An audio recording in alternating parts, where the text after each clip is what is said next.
하나님은 신들의 모임 가운데에 서시며 하나님은 그들 가운데에서 재판하시느니라.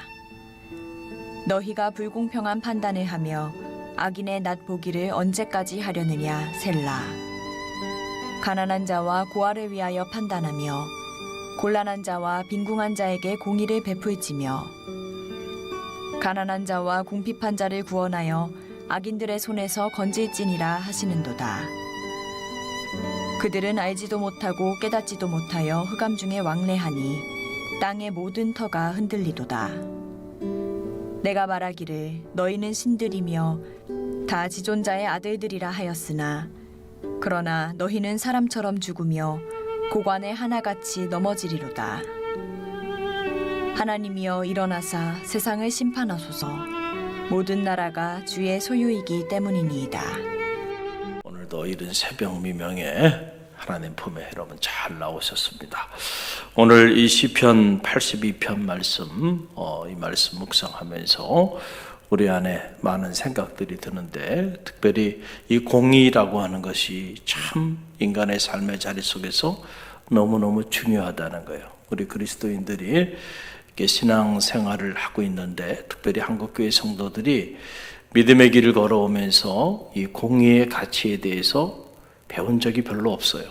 그래서 신앙생활도 열심히 하고 교회에서 직분도 있고, 그런데도 보면 사회 속에서 이 공의라고 하는 이 가치가 얼마나 우리가 하나님께서 귀하게 여기는 가치인지를 잘 알지 못하고, 때로는 수단과 방법을 가리지 않고, 심지어 교회조차도 수단과 방법을 가리지 않고 뭔가 얻고자 하는 것들을 얻고 성취하면 그게 하나님의 축복인 줄 알고 그렇게 살아가는 모습들을 우리는 종종 봐왔어요. 그것이 얼마나 하나님 말씀의 기초에서 본다고 한다면 얼마나 그게 하나님의 마음을 아프게 하는 일인지 우리가 알아야 한다라고 하는 그런 사실이에요. 사회 자체가 그랬기 때문에 여러분, 어느 사회나 공의라고 하는 것은 참으로 중요해요. 이 선진국과 후진국을 가르는 차이가 뭘까? 선진국은 돈이 많은 나라고 후진국은 가난한 나라고, 여러분 그거 가지고 선진국과 후진국을 나누는 건 아니에요.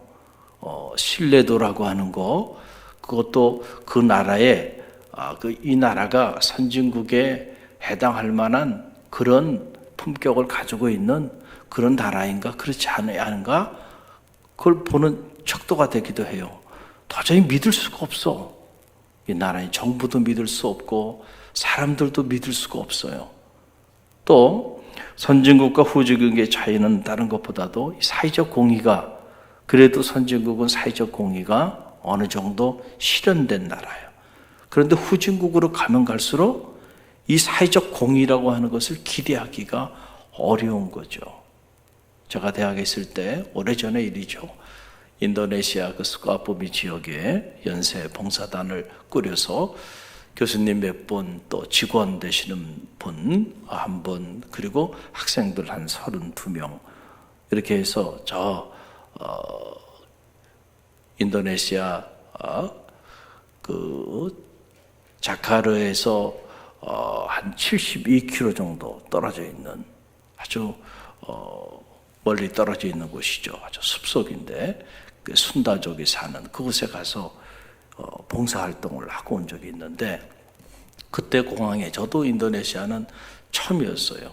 그런데 인도네시아 공항에 입국할 때 조심하라는 거예요. 뭘 조심하냐 그랬더니 하여간 무조건 어떤 모습으로든 시비를 걸어서 돈을 뜯어낸다는 거예요. 그런데 상식적으로 우리나라 공항을 생각해 보면 그게 있을 수가 없잖아요. 외국인들에게 무조건 시비를 걸어가지고 돈을 뜯어낸다는 게 있을 수가 없는 일인데, 하여간 조심하라는 거예요. 그런 일들이 비일비재하게 일어나고 있다. 그래가지고 일부러 라인을 쭉 섰는데 제가 맨 뒤에 섰어요. 혹시라도 학생들 중에 이렇게 입국하다가 출입국 관리소에서 문제가 돼서 자기 하는 경우가 없을까. 그래서 맨 뒤에 섰는데 아니나 다를까 한 친구를 잡았어요. 그래가지고 끌고 들어간 거예요. 그래서 제가 쫓아갔어요. 보니까 다른 게 아니에요. 그 가서 교육 활동하고 저기 하려고 가져간 그 진흙이 있었는데, 어느 학생이 진흙으로 뭐 이렇게 빚고 만들고 하려고, 그것도 뭐 요만큼이에요, 요만큼. 이것 때문에 안 된다는 거예요. 이것 때문에 안 된다. 그래서 그때 제가 공항에 가면서 그 인도네시아 말을, 지금은 많이 잊어먹었지만 인도네시아 말을 가기 전에 이렇게 공부를 좀 했어요. 근데 인도네시아 말이 보니까 영어하고 어순이 똑같더라고요. 까무스랄로 하다 디달람 하티사야. 그러면 You're always in my prayer, 이런 말이에요. 어순이 하여간 똑같아요. 단어만 알면은 그냥 하는 거예요. 그래서 인도네시아 말이 별게 아니구나. 단어만 외우면 되는구나. 그래서 나를 소개하고 우리 팀을 소개하고 그리고 이것이 가서 교육 활동하려고 하는 것이다. 아무리 얘기해도요, 듣질 않아요. 걔네가 필요한 거 뭐냐면은 돈을 내놓으라는 거지. 돈을 내놓으라는 거예요. 근데 그 말은 직접 하질 않아요.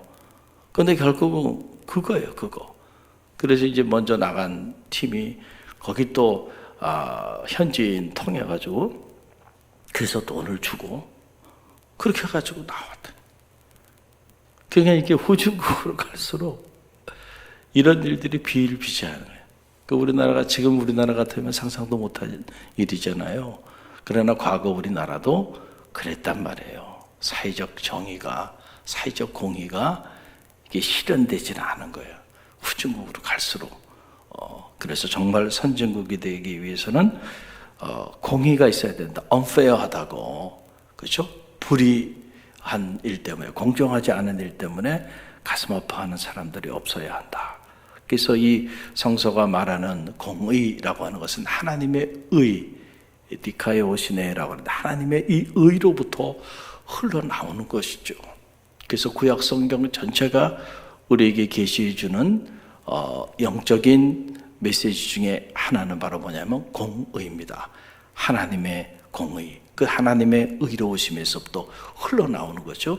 그것이 하수처럼 흐르는 세상, 바로 그 세상을 기독교 경전이 우리에게 얘기해 주고 있는 거고, 신약 성서는 하나님의 우리를 향한 사랑, 아가페 사랑. 그래서 하나님의 나라는 바로 이 정의와 사랑이 실현된 세상이 우리 모두가 꿈꾸는 하나님의 나라예요. 하나님의 나라에 갔는데 거기 너무 불의한 일들이 너무 많이 일어나. 그게 하나님의 나라일 수 있겠어요? 하나님의 나라에 갔는데 거기 사랑이 결핍돼 있어. 사랑받지 못한 사람들 때문에, 소외당한 사람들 때문에 고통 가운데 있다고 한다면 그게 하나님의 나라겠는가? 어떤 사람들은 천국에 갔다 왔다 그러는데 하나님의 정의나 하나님의 공의에 대한 얘기는 하나도 없고, 천국에 가니까 뭐 금으로 세워진 집, 무슨 뭐 또 그런 얘기만 하는데요. 기독교 경전에 기초해 본다고 한다면 글쎄 그게 하나님의 나라일까? 아무리 그런 보석으로, 금으로, 은으로 집을 져놓고 그렇게 산다 할지라도 거기에 사랑이 없고 거기에 공의가 없어. 그래서 항상 unfair해, 불공정해, 차별을 당하고 불의 가운데 고통 가운데 있고 사랑이 없어서 그래서 고통 가운데 살아간다면 그게 하나님의 나라일 수 있겠는가? 아니죠. 여러분, 다윗 시대가 행복한 추억을 남기고 있는 이유가 어디 있을까? 왜 이스라엘 백성들은 지금도 오랜 세월이 흘렀음에도 불구하고 다윗을 흠모하고 그리고 다윗을 사랑하는 걸까? 보면 그래도 이스라엘 역사에 있어서 다윗 시대만큼 사회적 약자를 공의롭게 그리고 배려하고 돌봤던 그러한 시대도 없었기 때문에 그렇다라고 하는 사실이에요. 그 당시에는 사회적 약자, 가난한 자, 그리고 고아와 가부들을 돌보는 일에 마음을 많이 썼던 그러한 시대였기 때문에, 왜냐하면 다윗은 하나님의 사람이었고, 그래서 하나님의 공의라고 하는 것이 얼마나 귀한 가치인지를 알았어요. 그래서 그 공의를 실천하기 위해서 노력을 많이 했던 거죠. 오늘도 2절로 4절 말씀 보게 되면 공의를 실천하는 일에 관한 그런 말씀입니다. 2절로 4절 함께 읽어봅니다. 너희가 불공평한 판단을 하며 악인의 낫보기를 언제까지 하려느냐? 가난한 자와 고아를 위하여 판단하며 곤란한 자와 궁핍한 자에게 공의를 베풀지며 가난한 자와 궁핍한 자를 구원하여 악인들의 손에서 건질지니라 하시는도다. 아멘. 악인과 의인의 구별이 이 공의라고 하는 가치를 통해서 이루어진다는 거예요. 우리가 이 공의를 실천하지 않으면 아무리 신앙이 좋다고 그러고 아무리 교회가 어마어마하게 큰 대형교회를 이루었다 하더라도 그 교회 안에 그 성도들의 살아가는 삶의 모습 안에 공의가 없으면 악인이 될 수도 있고 악인의 공동체가 될 수도 있다라고 하는 사실이에요. 우리는 이 사실을 잘 알아야 돼요. 그래서 그 악인들의 손에서부터 사회적 약자, 가난한 자, 고아와 가부 그 사람들을 그냥 꺼내라는 게 아니에요. 공의롭게 판단해 주라는 거예요. 공의롭게. 사회적 약자도 잘못했으면 벌 받아야죠. 가난하다고 모든 것이 받아들여지는 게 아니고 그러나 유전무죄, 무전유죄가 되면은 안 된다는 거예요. 돈이 없다고 죄를 짓지도 않은 사람을 죄를 뒤집어 씌우고 또 돈을 많이 가지고 있다고 죄를 범했음에도 불구하고 죄 없다. 그렇게 판단해서는 안 된다. 그래서 오늘 말씀 보게 되면은 자 보세요. 가난한 자와 고아를 위하여 판단하라. 그러니까 가난한 자와 고아가 항상 사회적 약자다 보니까 그들에게 공의가 실현되기가 언제나 어려운 그런 자리에 있는데 그런 곤란한 자와 빈궁한 자에게 무엇을 베풀지라 그러는 거예요. 공의를 베풀지라. 그들에게 필요한 거는 공의예요. 공의. 가난한 자가 또 사회적 약자가 가슴을 치면서 힘들어하는 것은 다른 게 아니죠. 공의롭지 않은 판단 때문에 그런 거죠. 내가 죄를 범하지 않았음에도 불구하고 죄를 뒤집어 씌우는 거예요. 얼마나 억울하겠어요. 그런데 그 일로부터 공의로운 판단을 사회 안에서 받지 못하다 보니까 어디 가서 하소연할 수도 없고 권력이 있거나 힘이 있는 사람은 잘못을 저질렀어도 죄를 묻지 않는 거예요. 그런데 권력을 갖지 못하고 많은 재산을 갖지 못한 사회적 약자들은 잘못을 하지도 않았는데 남의 잘못을 뒤집어 쓰고 말이죠. 그리고는 감옥에 가고 그리고 고통을 당하는 거예요. 그들이 정말로 고통스러워 울부짖는 것은 돈이 없기 때문이 아니고요. 공의로운 판단을 받지 못하는 이 일 때문에 가슴 아파하는 거예요. 하나님은 이런 세상을 원치 아니하시고 이런 세상이 이루어져서는 안 된다는 거죠. 그래서 공의를 베풀라는 게 그들에게 공의를 베풀라. 여러분, 저희 교회가 이 경찰대학을 오랜 동안 도왔죠. 경찰대학의 교목실장님이 제 후배 목사님이셔서 그래서 같이 교류도 하고 그랬어요. 지금은 저 아산으로 내려가서 우리가 가까이 방문도 못하고 하는데 우리가 경찰대학도 방문한 적이 있어요. 경찰대학 입구에 큰 바위에 뭐라고 써 있나요? 당시 이 아모스 선지자가 아모스 5장 24절에서 고백했던 내용을 당시 청장님이 교회 장로님이셨는데 그분이 말씀을 하시는 거예요. 기도하는 중에 아이디어를 주셔서 당신이 그 내용을 갖다 썼다는 거예요. 지금 이전에 간데 제가 가보지 못해서 모르는데 이전하기 전에는 경찰대학 입구에 이렇게 딱 써 있었어요. 그 내용이 바로 이거죠. 오직 공법을 물같이 정의를 하수같이 흘릴지어다. 이 경찰대학 입구에다가 큰 바위에다가 검은 글씨로 정의를 하수처럼 흘릴지 않아요. 할렐루야. 국가의 공권력을 가지고 여러분 이 법 집행을 현장에서 해야 하는 그런 경찰관들에게는 너무너무 중요한데요. 이것보다 더 가슴에 새겨야 될 말이 어디 있습니까? 정의를 실현해야 돼요. 정의를. 그런데 우리 사회에 또 보게 되면 우리가 참 이 정의를 실현하는 일이 생각만큼 쉽지가 않아요. 그러나 과거보다는 많이 발전했고 또 앞으로도 더 발전해야 한다라고 생각이 듭니다. 예수님께서 심판의 날에 우리를 판단하실 때 왼편의 선자와 오른편의 선자, 그렇죠? 염소와 양의 비유를 통해서 말씀해 주셨잖아요. 오른편의 선자들에게 너희가 내가 줄일 때 먹을 것을 줬다는 거죠. 그렇죠? 또 내가 헐벗을 때 입을 옷을 주었고, 그리고 내가 병들었을 때 돌아봤고, 옥에 갇혔을 때도 너희가 돌아봤다. 그러니까는 사람들이 우리가 언제 그랬습니까?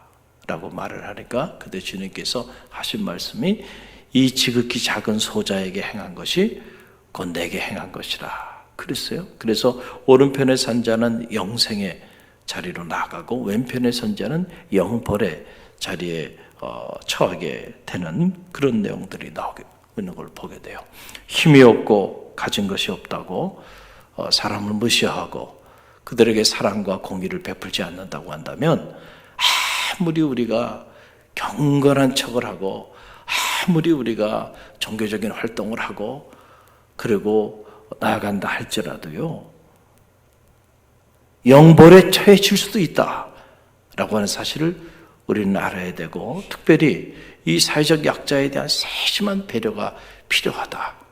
다른 것보다도 그들이 세상이 공의롭지 않은 일 때문에 차별당하고 공의롭지 않은 일 때문에 그들이 고통 가운데 울부짖지 않도록 우리가 공의롭게 판단해야 한다. 그리고 그들에 대한 배려, 이 배려가 필요하다는 거죠. 나만 잘 살면 된다. 남이 어떻게 되든 말든 그저 나만 잘 살면 된다라고 생각하는 그런 마음 가지고 그렇게 살아간다고 한다면 결국은 그것이 하나님 기뻐하는 삶일 수 있겠는가. 그래서 성숙한 그리스도인들이 자리하는 공동체, 또 성숙한 성도들은 언제나 이런 타인에 대한 배려, 특별히 이런 불의한 일에 앞장서지 않고 언제나 공의로 판단하고 공의롭게 사람을 대하는 그런 사람들이죠. 우리 갈릴리 교회 성도들이 아무쪼록 여러분들의 삶의 자리 가운데 때로 우리가 손해를 본다 할지라도 하나님의 공의를 기억하세요. 그래서 그 공의를 헌신착처럼 우리가 쓰레기통에 폐기 처분해버리고 살아가는 그런 사람들이 아니고 어떤 경우에도 하나님의 공의를 세우는 삶, 그 삶이 하나님의 나라를 실현하는 성도들의 삶이라고 하는 사실을 여러분 꼭 알아야 돼요. 그런 그리스도인들이 모여있는 공동체, 또 그런 그리스도인들이 많이 살아가고 있는 나라가 그게 진정한 의미의 선진국이 되고요, 영적으로는 하나님의 나라가 도래하는 그런 민족, 그런 나라가 된다라고 하는 사실을 여러분 기억하시고요, 오늘 주신 말씀 가슴에 품고 혹시라도 나의 말이나 행동, 나의 살아가는 삶의 자리 속에서 혹시라도 이렇게 사회적 약자에 대한 배려, 무엇보다 그들에게 공의를 행하지 못한 일들이 있다고 한다면 우리 자신을 돌아볼 수 있는 그런 지혜가 있기를 주님의 이름으로 간절히 축원합니다.